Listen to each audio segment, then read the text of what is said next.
tal? Muy buenas noches, qué gusto para mí poderlos saludar en este lunes. Estamos a un lunes 7 de diciembre del año 2020.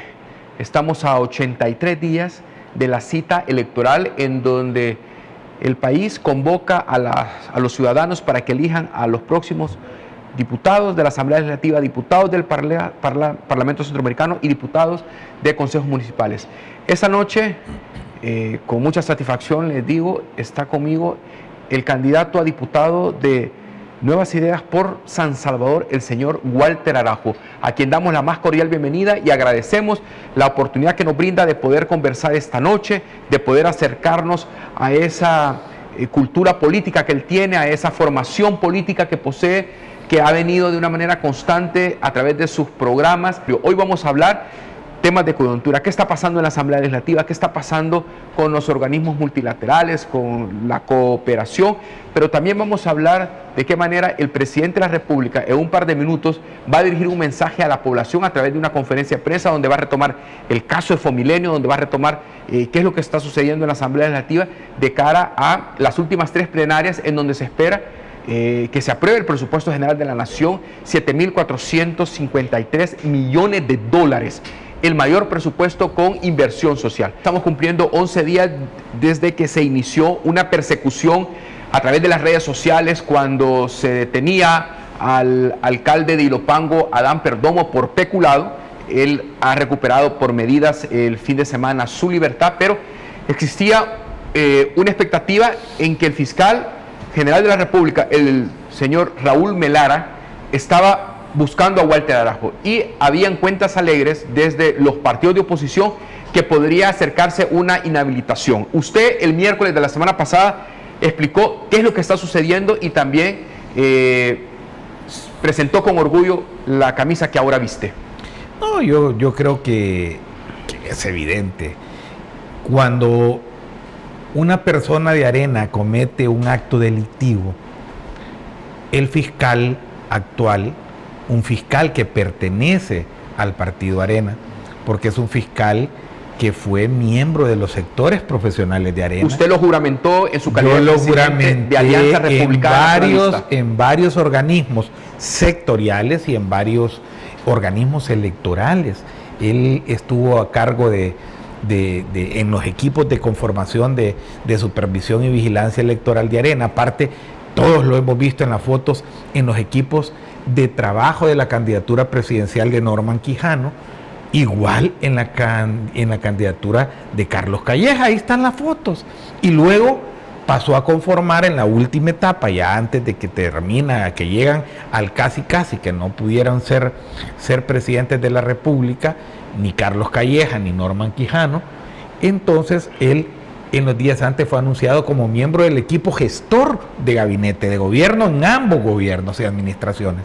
Entonces, es de esperar que cuando el fiscal presenta un antejuicio para un correligionario de partido como es Norman Quijano, cuando hay una evidencia clara, total, contundente, abrumadora, que todo el país es claro al ver la participación y la reunión de Norman Quijano, hay testigos de estos eventos, del traslado de dineros privados a las bandas pandilleriles y terroristas del país, pero el fiscal al correligionario le envía una solicitud de retiro del fuero constitucional débil. Y digo débil porque el fiscal no presentó, y eso lo vamos a revivir. Por presidente de Alianza Republicana Nacionalista, anteriormente iba a haber una ceremonia en donde el concepto era los nuevos, se suspendió. Hoy se presenta oficialmente las candidaturas de los 84 candidatos a diputados. No podían mentir, y cómo van a andar presentando de nuevo a Margarita Escobar, a Carlos Reyes, a Donato Baquerano. Son los mismos de siempre, a la Tita Batres, a Emilio Coreas, a Velázquez Parker, a Rodrigo Ávila. O sea, ¿qué de nuevo tendrá eso? ¿Qué de nuevo puede presentarle Arena a la población? Ante la gente, ante el pueblo y ante el país, y tuvieron que reorientar a una presentación tradicional de sus candidatos. No solo eso, sino que todos esos proyectos que usted menciona son importantísimos y son el punto medular de lo que estamos hablando ahorita. pero también está en juego el prestigio de nuestro país. Es decir, El Salvador se comprometió, ojo, no este gobierno, el gobierno anterior se comprometió a poner una contrapartida. Hablaba con el ministro de Hacienda, con Alejandro, y me explicaba de que el gobierno anterior no solo no puso la contrapartida, sino que la contrapartida está dividida en dos: dinero para obra y devolución de impuestos, que básicamente los impuestos que ellos pagan, que nosotros nos comprometíamos a devolverles el impuesto que ellos mismos pagaban a los cooperantes. Y al final el gobierno anterior nunca puso nada, lo único que hizo fue devolverle los impuestos a los cooperantes.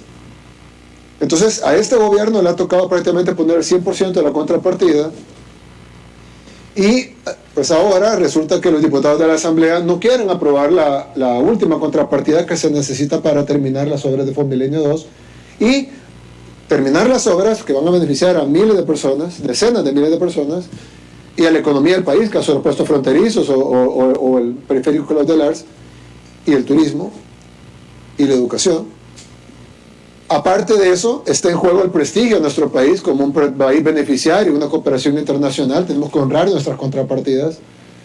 Si no, pues otro cooperante va a decir El Salvador no, porque El Salvador no honra sus contrapartidas. Y el otro punto es de que nos elimina totalmente la posibilidad de buscar un Fomilenio 3. Hubo otra cooperación similar de parte de Estados Unidos. Yo creo que esto, y lo hablábamos hace un rato, no debe de ser visto de una manera política partidaria y mucho menos política electoral, como se está viendo en la Asamblea Legislativa. El proyecto está ahí, ellos lo tienen en sus manos. Y quiero aclarar algo: la oposición se ha encargado, incluso yo he visto con extrañeza, incluso personas que han llegado a entrevistas televisivas, economistas supuestamente de prestigio, que han dicho: el presidente tiene en sus manos ya el decreto solo para que lo firme. Y yo digo, ¿de verdad estas personas son economistas? ¿De verdad estas personas saben de lo que están hablando? La Asamblea Legislativa, y yo siempre he dicho que en política hay dos tipos de cosas que se pueden decir. Está la opinión, que es subjetiva, que depende probablemente del partido, depende de la ideología, depende de la forma de pensar, del grupo que cada quien representa, o en algunos casos los grupos de interés que cada quien representan. Y luego están los hechos, los que son irrefutables, que ahí están. Es decir, no hay discusión que esto es una mesa, por ejemplo. Puede que te guste o no te guste, pero no hay discusión que mesa es.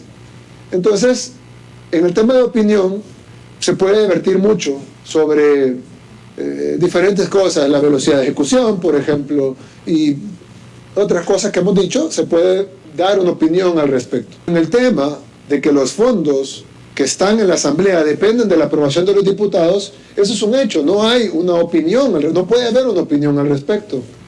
Alguien va a decir, bueno, pero ¿por qué los diputados dicen lo contrario? Bueno, en primer lugar, no es raro que los diputados digan algo que no sea cierto, pero para no dar una opinión, como acabo de dar yo, sino que darles hechos, cuando se llevó la propuesta de la distribución de los $250 millones del préstamo del BID, del cual lleva 96 millones para las alcaldías. Eran 96 millones para las alcaldías, 64 millones para FOPROMIT y 50 millones para Fomilen. Fomilen.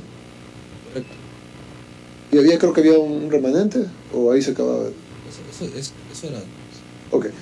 Y entonces ahí se llevó a la Asamblea Legislativa, y solo para que vean quién dice la verdad, se presentó a la Asamblea Legislativa, y ojo, y eso ustedes lo registraron, es decir, ustedes mismos pueden ir a buscar en su registro. La Asamblea Legislativa recibe la propuesta de parte del Ministerio de Hacienda de esta distribución del crédito del BID, va a la Comisión de Hacienda, donde están representados los partidos políticos, y le dan dictamen favorable. Es decir, Arena le dio dictamen favorable a esta iniciativa del Ministerio de Hacienda de cómo distribuir. Y el dictamen favorable, ustedes lo saben, pero para la población que nos está viendo, es básicamente que la comisión, que la misma Asamblea ha encargado de ver este tema, le pasa al Pleno. Bueno, ya nosotros lo revisamos, lo vimos, lo estudiamos, lo discutimos, lo analizamos y le damos dictamen favorable. Es decir, le decimos al Pleno, voten a favor de esto. Por supuesto, cada diputado es libre de votar o no, pero teniendo el visto bueno de la comisión, teniendo dictamen favorable por mayoría en la comisión y por partidos que representan mayoría en la Asamblea Legislativa, en el pleno de la Asamblea Legislativa, pues es obvio que ya había sido discutido, analizado, debatido y aprobado por los partidos políticos. Se aprobó, ustedes lo cubrieron, salían todos los medios de comunicación, Asamblea Legislativa da dictamen favorable, Comisión de Hacienda de la Asamblea Legislativa da dictamen favorable a la distribución del crédito del BID. Incluso llegaron 70 alcaldes aproximadamente a la plenaria esperando que votaran, porque ellos iban a recibir 96 millones de esos 256 millones. Ojo, si quitan los 96 millones de los alcaldes y los 50 millones de Fomilenio, el gobierno es el que menos iba a recibir. Y así fue. Se llevó a la votación y de repente empezaron a caer las llamadas de esos personajes oscuros que mueven los hilos detrás de los diputados, y de repente les dieron la orden: no voten. ¿Por qué es importante que el presidente aclare las cosas y diga cómo son y cuáles son las responsabilidades, tanto del Ejecutivo como del Legislativo, en donde esta mañana tanto el partido Alianza Republicana Nacionalista, el Partido Demócrata Cristiano y el partido Frente Farabundo Martí para la Liberación Nacional han tenido un hashtag donde dice ¿dónde está el dinero? Pero también dan una responsabilidad al gobierno en atención del Ejecutivo sobre los compromisos que se tienen con la cooperación. Estamos viendo las dos caras de la moneda, pero estamos viendo cómo el presidente con fundamentos responde a la oposición y dice que los responsables son los diputados. Es que, José Luis, yo creo que después de escuchar al presidente, usted creo que tuvo la oportunidad de ver la exposición que hice de los mismos decretos legislativos. El país no lo van a engañar, los mismos de siempre. Rodolfo Parker no va a engañar a El Salvador, al pueblo salvadoreño.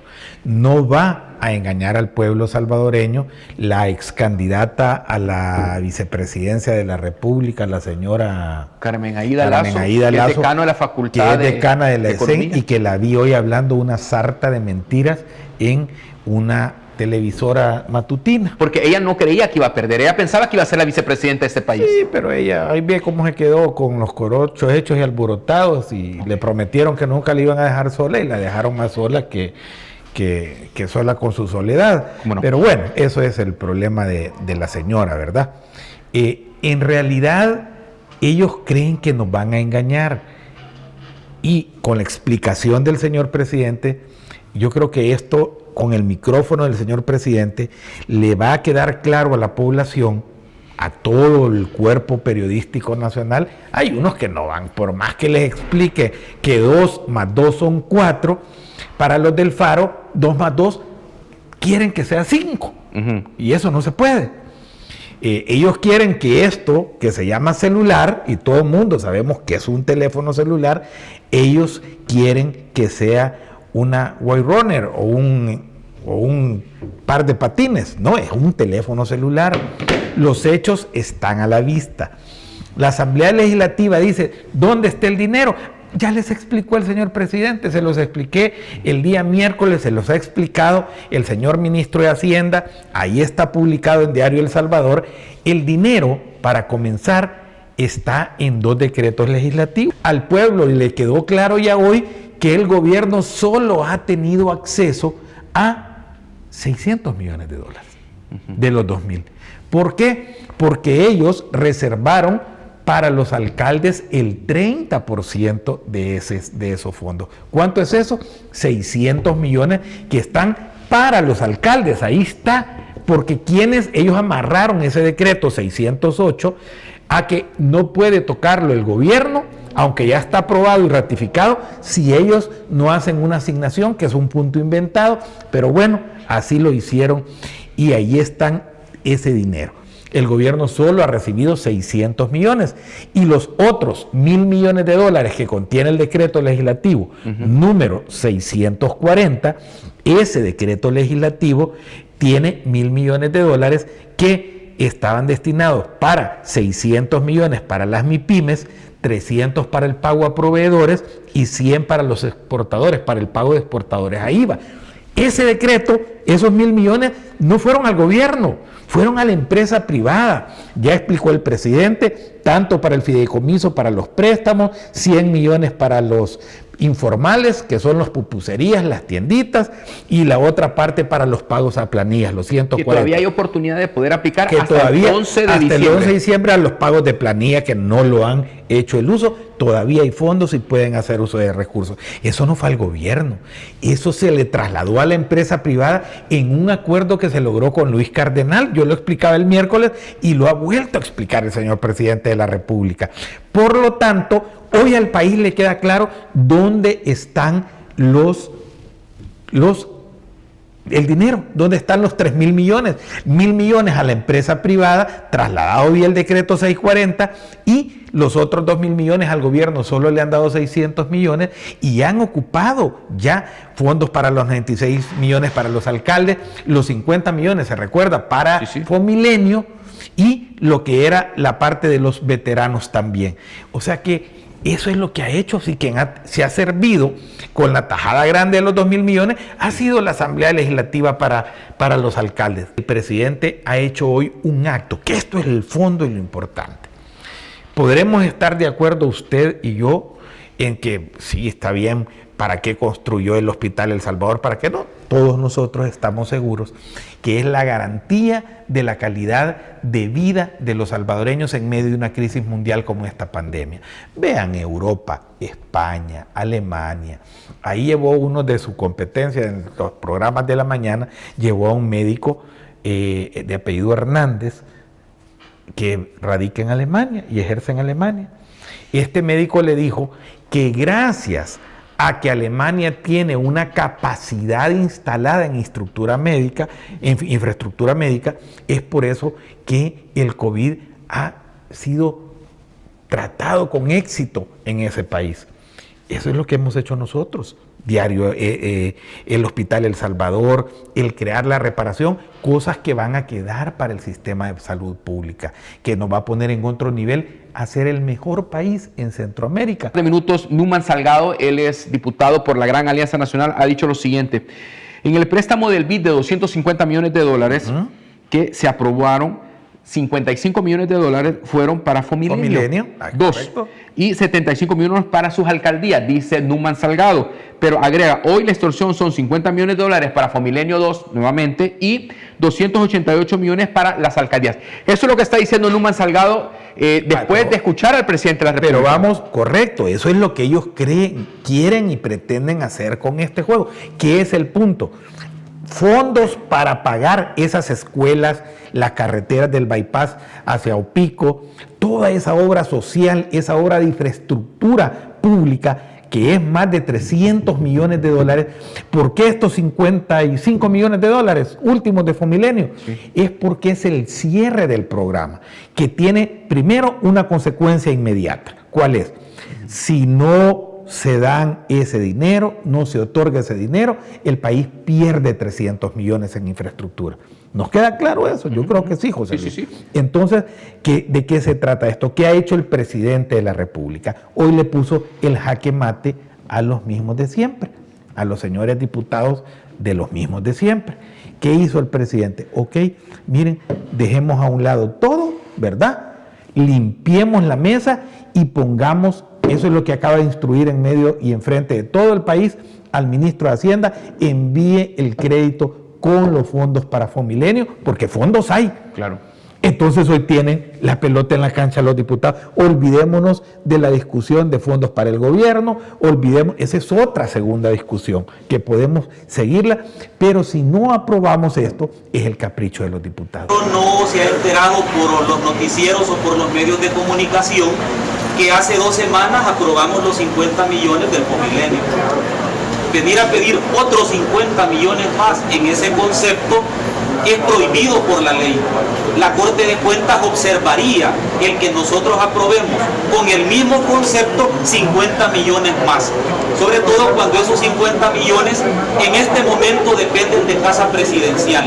El presidente de la República tiene en su escritorio el decreto legislativo en el cual aprobamos el dinero para Fomilenio.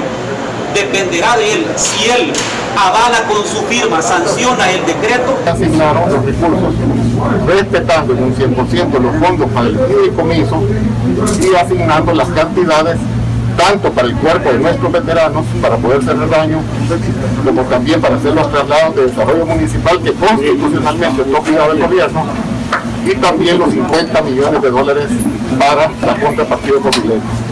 Pónganse serios, señores del gobierno. Son las reacciones del Partido Demócrata Cristiano y el Partido Alianza Republicana Nacionalista. Eso fue en la mañana. Ahora el presidente ha aclarado las cosas. Ahora, señor Walter Araujo, usted está desarrollando también una tesis desde el día miércoles que existe una campaña, una estrategia de la oposición de bloquear el financiamiento al gobierno, de tratar de quebrar las finanzas públicas, que entre en causa el gobierno para tratar de redimirse un poco en las apreciaciones que tiene la oposición en la población. Yo le quiero preguntar a usted, el doctor Rodolfo Parker está hablando de delitos, está hablando de negociaciones ilícitas, malversación de fondos. El presidente de la República ha sido bien claro, la responsabilidad es de los diputados ahora. Ningún enfrentamiento de trenes, ellos están engañando. El decreto legislativo 608 ya fue ejecutado, o sea, ya fue presupuestariamente, es lo que explicaba el ministro. Ese dinero no tenía ningún amarre de asignaciones. El que tenía el amarre de las asignaciones es el decreto 640. Es donde Rodolfo Parker está mintiendo. Perdón, el 608 es el que tenía los amarres, que fue el que dieron primero los 2.000 millones de dólares. Ahí dijeron, para que pueda venir es 30% para los alcaldes, ¿verdad? Tanto para los veteranos, y el gobierno, para cada dinero que le den, tiene que tener una asignación. Ese es el decreto legislativo 608. El decreto legislativo 640 es el del fideicomiso. Eso ya se gastó, no ocupaba, no tenía los amarres que la misma asamblea había puesto. Entonces, mi querido José Luis, hoy han quedado en evidencia de que ellos están mintiendo. Y lo dijo con claridad el presidente. Primero, querían engañar a los alcaldes de ellos, porque tenían un compromiso, porque no quisieron agarrar el decreto original 608 y asignarle los 96 millones. O sea, los engañaron, les mintieron, sobre pretexto que les iban a dar algo que ya no existe. Era como ponerle al presidente de la República la trampa. Tome, ¿y de dónde lo va a agarrar? Eso sería un delito. Si el presidente de la República, de un dinero que ya no existe, que legalmente fue ejecutado en el decreto 640, los 600 millones para las MIPYMES de Bandesal, el 100 millones para el pago a proveedores y los 300 millones a pago a proveedores y 100 millones para el IVA, ya no existe el dinero. Y eso se negoció con el expresidente de la ANEP, Luis Cardenal. Con Luis Cardenal, y eso ya estaba establecido. Y hubo un retiro, porque Rodolfo Parker, le voy a enseñar un poquito de derecho constitucional. Para poder solventar eso, en el sentido que después va a haber tiempo para otras discusiones. Y seguimos en la discusión eterna. Ya les explicó dónde están los 3.000 millones. 1.000 millones se fueron a la empresa privada. El gobierno solo ha recibido 600 millones. Ellos han asignado 600 millones de dólares para sus alcaldes, y entonces 30%. No han entrado los ingresos. Eso está en fase de una ejecución de prioridades, y por lo tanto debemos de ser racionales. Este es un acto de racionalidad. ¿Qué les está diciendo el presidente ahorita? Dejemos todo, pues, aprobemos el Fomilenio nada más. Perfecto. Ahora, don Walter, quiero retomar lo que hablamos al principio, porque hay dos incidentes que quiero que usted me ponga en perspectiva y me los aclare. El primero es que usted ha dicho el día miércoles de la semana pasada que existe un temor a su candidatura y que hay acciones para poderlo inhabilitar. ¿Por qué estoy retomando esto? Porque el magistrado del Tribunal Supremo Electoral, el señor Wellman, ha dicho el fin de semana que existen algunos candidatos que no están reuniendo los requisitos para sus candidaturas a diputados y por eso no se pueden inscribir. José Luis, no es Walter Araujo. Lo importante son los principios de legalidad. Vamos a ver esto. Yo quiero dejar al Tribunal Supremo Electoral aparte en este tema. Y vamos a pensar que esa institución, de la cual yo fui magistrado presidente 5 años y fui magistrado propietario otros 5 más, 10 años, es una vida en ese servicio institucional, vamos a dejarlo aparte. Vamos a ver qué es lo que se está haciendo, José Luis. En primer lugar, vamos a comenzar. requisitos de la Constitución por los cuales no puede ser candidato un alcalde o un diputado. ¿Sabe quién no puede ser candidato a alcalde? No puede ser candidato a alcalde el alcalde Roberto Dawison de Santa Tecla. Él no puede ser candidato a alcalde. ¿Por qué? Porque él ha sido condenado ya en un proceso. Él tiene una condena. Esto es lo más grave. Hoy fue denunciado.